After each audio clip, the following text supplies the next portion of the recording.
কোথায় যেন শুনেছিলাম হরিণ 1 লাফে 23 হাত অতিক্রম করতে পারে, আর বাঘ 22 হাত। তাহলে অঙ্কের হিসেবে বাঘ কখনোই হরিণকে ধরতে পারার কথা না, কিন্তু বাস্তবে ঘটছে এর উল্টোটা। বেশিরভাগ সময়ই বাঘ দৌড়ে হরিণকে ধরে, শিকার করে এবং তার খাবার হিসেবে ব্যবহার করে ফেলে। কেন এমনটা ঘটছে বলুন তো? কারণ হরিণ লাফিয়ে দৌড়াতে দৌড়াতে বারবার পেছন দিকে তাকায়, এটি দেখার জন্য যে বাঘ তার থেকে কত দূরে আছে। আর এটাই হয় তার সর্বনাশের মূল কারণ। হরিণ যখন পেছন ফিরে তাকায়, তখন 1 লাফ কম দিলেই সে 23 হাত পিছিয়ে পড়ে। আমাদের জীবনটাও অনেকটা তেমনই।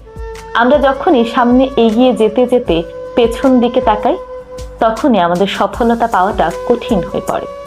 তাই আপনার পেছনে কে কি বলল, কে সমালোচনা করলো, এই জিনিসগুলো ভ্রুক্ষেপ করবেন না। পেছনে যে ভুলগুলো করে এসেছেন সেগুলো চিন্তা করে করে এখনকার সময় নষ্ট করবেন না, বরং আপনার অতীতের ভুল থেকে শিক্ষা গ্রহণ করুন। পেছনে না তাকিয়ে সেই শিক্ষা নিয়ে সামনে এগিয়ে চলুন, তাহলেই জীবনের সফলতা আপনার জন্য অপেক্ষা করছে। ধন্যবাদ।